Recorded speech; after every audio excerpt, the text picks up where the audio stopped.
And this is from Luke 17, verses 7 through 10. And I want to read this to you, and then I'll talk a little bit about the meanings and some ways that it relates to us, and then just wrap it up real quick and pass it over to Jane.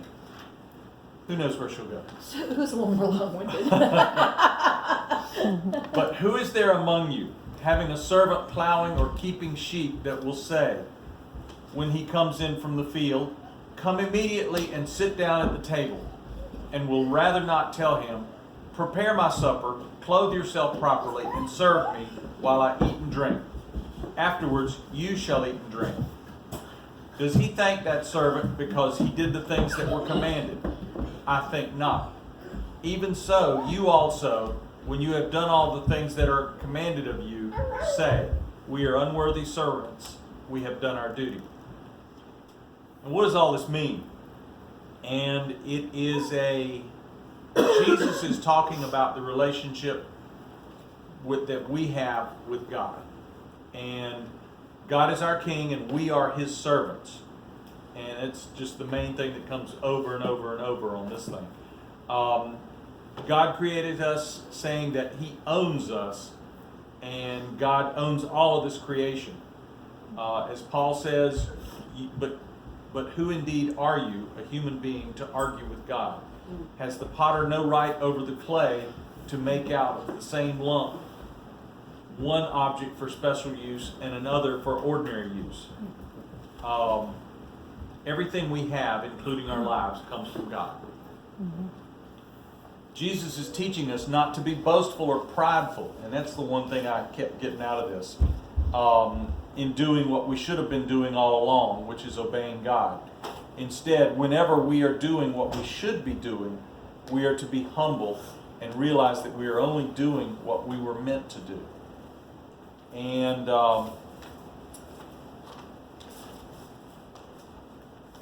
Jesus uses this parable, and he's speaking in just, general figures of speech, like we talked about the last time we did this. He uses parables instead of direct translations, because parables are symbols and are meanings, whereas a direct translation, you get the Greek version, you get the Hebrew version, you get different versions passed down through the years. Translation changes, it gets edited, it gets rewritten, but the parables, he uses the images, that tends to stand up a little better. Jesus uses the exaggeration by saying, we are worthless slaves, in order to emphasize his humility, his point of humility. As the children of God, we should not obtain a superiority complex, thinking we are above others because we are God's children. Mm-hmm. On the contrary, such a lack of humility would indicate that we are not children of God. Ooh, good. His point is that God is the master and we are the slaves. Mm-hmm. And that's what the lessons, that's where the lesson is for the disciples and for all of us in this parable. And I wanted to talk about something that hit me right off the bat on this thing. I see it every day. And there's some things going on in the world today with Charlottesville and everything. Everybody know what zeitgeist is? Anybody heard that term before? I heard that just recently. It is spirit of the time. And it's a dominant set of ideals and beliefs that motivate the action of the members of a society in a particular period of time. Right. Come on. Okay, so in Jesus' time, masters and servants could be masters and slaves. Mm-hmm. And here, a slave is, a pretty derogatory thing, but it was a huge part of the social structure in his day, and so he uses that servant as practice as a teaching point. Today, slavery is such a moral evil that it can be troubling that Jesus uses slavery as an example without any sense of condemnation. And in my business, in what I do every day, I encounter times that employees do their jobs And I'll come and thank you for that. It is a hard job. It is a hot job, and it's dirty. And a lot of times there's a lot of pressure to be put on employees to make them accomplish their duties as I expect them. I see some employees coasting through the day,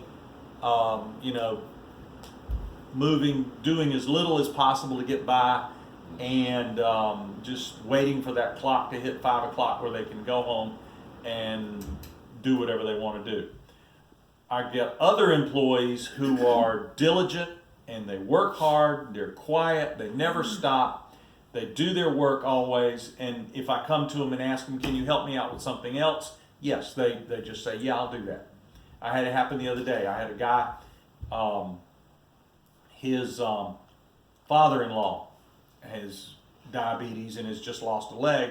He's coming home tomorrow night. So my employee had to take the night off to help him get into the house, and because his wife can't do it, physically can't do it. One of the other managers walked up to one of the employees and said, can you work Friday 3 to 11? Yeah, I'll do it. He knew it was for Pilo and everything. So, but he comes in and they're always willing to do extra work. I will thank employees every day, but obviously one employee is doing more than the other. Mm-hmm. Does he deserve a bonus for that? You'd think. Bonus Should. or promotion, or at least be first in line. Or I mean, something. I recognize it. Yes, I think he probably should be rewarded and thanked in some way, shape, or another. But the point you go back to is Jesus' point was God is the master and we're the servants.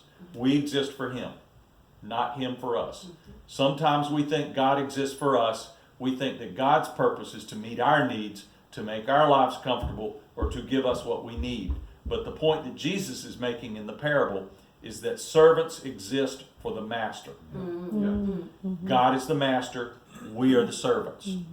We exist for God. We exist to do God's bidding, and we exist for his glory.